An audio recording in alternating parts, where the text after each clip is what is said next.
Hello students. तो आज हम लोग यहाँ पे डिस्कस करने वाले हैं कॉम्प्लेक्स नंबर के कुछ इम्पोर्टेंट और वी कैन से कि बेसिक कंसेप्ट्स हम लोग डिस्कस करने वाले हैं। तो आइए हम लोग स्टार्ट करते हैं सबसे पहले कॉम्प्लेक्स नंबर के डिफिनेशन के साथ कि कॉम्प्लेक्स नंबर होता क्या है। तो जैसा कि कॉम्प्लेक्स नंबर को अगर हम डिफाइन करें तो complex number is basically a combination of two types of number, combination of real and imaginary number।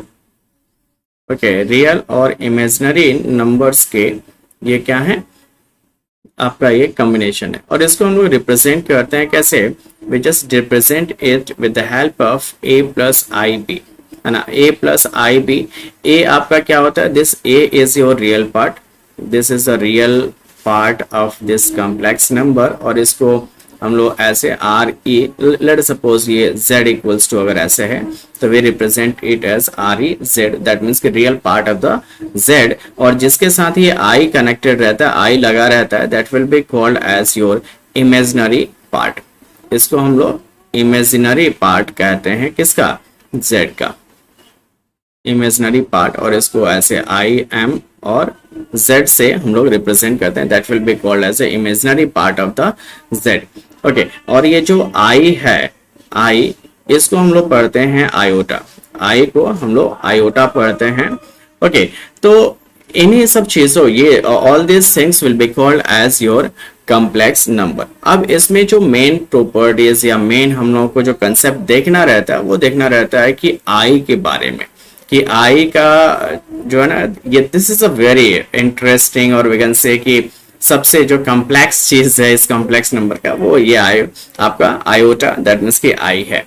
अब हम लोगों ने क्लास 10th में पढ़ा था कि जब रूट के अंदर ऐसे कोई नेगेटिव नंबर आ जाए, जैसे कि मान लीजिए कि -1 आ गया, तो हम लोगों ने क्लास 10th में पढ़ा था कि इसका रूट पॉसिबल नहीं है। क्वाड्रेटिक इक्वेशन में हम लोगों ने पढ़ा था कि root of this quadratic equation is not possible when we are getting the value of discriminant जो d होता था, if you remember, discriminant d is equals to क्या आता था, ये हम लोग निकालते थे b स्क्वायर माइनस 4ac। और अगर b स्क्वायर माइनस 4ac का वैल्यू अगर नेगेटिव आ जाता था रूट के अंदर में, तो हम कहते थे कि ये पॉसिबल नहीं है। जब हम नेक्स्ट क्लास में मूव करते हैं तो इसी यही रूट अंडर -1 को क्या कहा गया, इसी को कहा गया i, this will be called as your iota. ठीक है, तो यहां पे हम लिखते हैं कि root under -1 is equals to क्या है, i है। ओके, अब अगर हम दोनों तरफ स्क्वायर कर दें, या फिर थोड़ा सा इसको ऐसे लिखते हैं रिवर्स करके, ऐसे कि i is equals to root under -1, i is equals to root under -1 हम लिखते हैं। अब दोनों तरफ अगर हम स्क्वायर कर लें तो स्क्वायर करें तो क्या हो जाएगा, ये आपका i स्क्वायर हो जाएगा, और इधर की तरफ स्क्वायर करेंगे तो रूट हट जाएगा, यानी कि -1। दैट मीन्स कि i स्क्वायर का वैल्यू -1 होता है। फिर से एक i से हम मल्टीप्लाई कर रहे हैं, अगर दोनों साइड i से मल्टीप्लाई कर दें तो ये i क्यूब बराबर क्या आएगा, -i आ जाएगा, यानी i क्यूब का वैल्यू आपका क्या होगा, -1 आएगा। अगेन हम दोनों तरफ मल्टीप्लाई करते हैं फिर से i से, तो ये i की पावर 4 हो गया, और ये आपका क्या हो जाएगा, -i इंटू i, तो -i इंटू i क्या हो जाएगा, -i स्क्वायर। और देखिए i स्क्वायर का वैल्यू क्या है, -1 है, so it will be minus of -1 and that is equals to 1। तो यहां से हमें ये पता चला कि i टू द पावर 4 का वैल्यू क्या होता है, 1 होता है। बस यहां तक आपको वैल्यूज हमें याद करना था। एंड आफ्टर दैट हम लोग क्या करेंगे, इन वैल्यूज को जनरलाइज कर देंगे। दैट मीन्स कि हम जनरलाइज कर देंगे तो हमें कोई भी बड़ी वैल्यूज अगर हमारे पास गिवन रहेंगी तो हम वहां से आसानी के साथ जनरलाइज्ड रिजल्ट से हम पता कर सकते हैं। ओके, यानी कि अगर कोई भी आयोटा यानी कोई भी i जो है पावर 4 में अगर मल्टीपल ऑफ पावर 4 होगा तो दैट विल बी व्हाट, वो आपका हमेशा 1 देगा। That means we can call it as i to the power 4n is equals to क्या होगा, इसका वैल्यू 1 आएगा। अब n का आप कुछ भी वैल्यू रख लीजिए, चाहे 1 2 3 anything, you will be getting 1 as the answer. So यहां पे हम लिखेंगे where n equals to 1 2 3 like that. Okay, also we can have I to the power 4n plus 1. 4n plus 1 का मतलब क्या हो गया? 4n का आपको पता है कि इसको हम ऐसे भी लिख सकते हैं ब्रेक करके, i to the power 4n into i to the power 1. अब i to the power 4n का वैल्यू आपने ऊपर देखा कि 1 होता है, तो यहाँ पे आपका क्या बचेगा? This will B only i, that means we will be left with i only. और i to the power 4n plus 2 अगर दिया हुआ हो तो इसको हम क्या लिखेंगे? i to the power 4n into i to the power 2, और i to the power 4n 1 होता है, ये 1 होता है, i to the power 2 आपका -1 होता है. सो इसका रिजल्ट आपको क्या आएगा? -1 आएगा. इसके एग्जाम्पल एक देख लेते हैं हम. जैसे कि आपको i to the power 34 दिया हुआ है, तो i to the power 34 को हम लिख सकते हैं i to the power 4 और इसका पावर 8, तो ये कितना हो गया? 32 हो गया, इनटू 32 हो गया into i to the power 2. अब देखिए तो ये 32 प्लस 2 34 हो जाएगा. ओके, तो i to the power 4 की पावर 8 यानी कि 1 की पावर 8, तो 1 की पावर कुछ भी होता है तो 1 ही आता है, और i स्क्वायर का वैल्यू -1 होता है, so it will be equals to what? -1. तो इस तरह से हम इसका क्या कर सकते हैं? We can find the values of this thing. Okay, then we can have also i to the power 4n plus 3.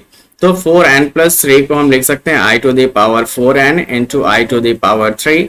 तो i to the power 4n आपका 1 होता है, i to the power 3 minus i होता है, so it will be equals to minus of i. Okay, तो ये आपकी values यहाँ से निकल करके आएंगे. We will just taking some more examples, or we can say we are just taking some questions over this. तो मैं कुछ questions ले रहा हूँ, राइट. देखिए, इसमें आपको दिया गया you have to evaluate the following. You have to evaluate this. The first one is that I to the power 998. Okay, और दूसरा क्वेश्चन है I to the power 37 into 1 upon I to the power 67. ठीक है, ये आपको दिया है. तो पहले हम ये फर्स्ट वाला क्वेश्चन देखते हैं कि how can do this A part. तो देखो, आप 998 को पहले हम, क्योंकि हमें पता है कि i to the power 4 जो होता है 1 होता है, तो हम इसको 4 से डिवाइड करेंगे सीधा. 998 को हम क्या करेंगे? We will divide 8 by 4. तो 4 से डिवाइड करें तो 4 2 जा 8. Okay, will be getting 1. ये 19 हो गया, 4 4 जा 16, ये 3 हो गया, ये 8 हो गया, 4 9 सा 36, है ना. तो यहाँ से आपको क्या मिल रहा है? 2 मिल रहा है आपका यहाँ से, राइट. रिमाइंडर 2 मिल रहा है एंड क्वोशंट हमें 249 मिल रहा है. So we can write this i to the power 998 as equals to i to the power 4, और इसका पावर कितना? 249 into i to the power 2. जो रिमाइंडर बचा हुआ है उसको इस तरह से आप मल्टीप्लीकेशन में लिख दीजिए. तो ये i to the power 4 का वैल्यू आपको पता है कि वो आपका क्या होगा? 1 होगा, और i स्क्वायर का वैल्यू कितना होगा? -1 होगा, so it will be equals to minus of 1. तो इसका आंसर आपका आ जाएगा -1. Okay, I think this will be very much clear to all of you. ये काफी क्लियर होगा आप लोगों के लिए, है ना. चलिए नेक्स्ट क्वेश्चन की तरफ मूव करते हैं. We will see the next question कि नेक्स्ट क्वेश्चन में क्या कहा गया है. नेक्स्ट क्वेश्चन हमने देखा था कि that is your i to the power 37 into I to the power 37, I to the power 37 into 1 upon I to the power 67 दिया हुआ है. ठीक है, तो I to the power 37, ये आपका, ये तो हमने एक्सपोनेंट एंड पावर्स में पढ़ा हुआ है कि अगर बेस सेम हो और इस तरह से डिवाइड में दिया हुआ हो तो हमारा क्या होता है?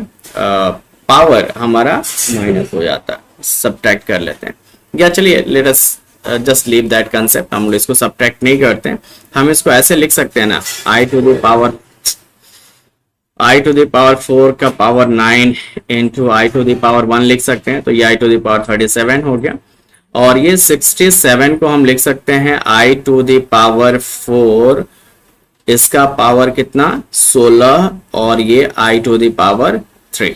ठीक है, तो आई टू द पावर 4 की पावर 9 यानी कि 1 का पावर 9 इंटू क्या होगा आई टू द पावर 1 यानी कि आई, और इधर आपका 1 हो गया into i to the power 3। So from here we will be getting I divided by I to the power 3। तो I आपको दिया हुआ है और इधर I to the power 3 दिया हुआ है, तो I to the power 3 का वैल्यू आपको पता है कि क्या होता है, माइनस I होता है। So on cancelling out we will be getting -1 as the result। तो हमें यहाँ से क्या पता चलेगा कि -1 आपका इसका सही जवाब होगा। एक जो जनरलाइज्ड हमने एक्सप्रेशन लिया था, उस जनरलाइज्ड एक्सप्रेशन की हेल्प से एक क्वेश्चन हम लोग करते हैं कि यहाँ पे दिया हुआ है कि find i to the power n plus i to the power n plus 1 plus i to the power n plus 2 plus i to the power n plus 3, ये हमें पता करना है। ओके, तो इसके लिए हम देखिए क्या कर सकते हैं कि ये तो आपका i to the power n है, और i to the power n plus 1 को हम i to the power n into i to the power 1 लिख सकते हैं, प्लस इसको लिख सकते हैं i to the power n into i to the power 2 plus i to the power n into i to the power 3। तो यहाँ से अगर हम i to the power n common ले लें, i to the power n common ले लें, तो हमें क्या मिलेगा 1 plus i plus i square plus i cube मिलेगा। ओके, चलिए फर्दर सॉल्व करते हैं इसको। ये आपका 1 है, ये i है, i स्क्वायर का वैल्यू -1 होता है, i क्यूब का वैल्यू -i होता है। तो यहाँ से -i प्लस i कैंसिल, 1 -1 और 1 कैंसिल, तो हमें क्या मिला, will be getting here as i to the power n into 0 and that is equals to 0। So इसका आंसर आपका क्या आएगा, 0 आएगा। Okay, that's all about this session. See you back in the next session as well. Thank you.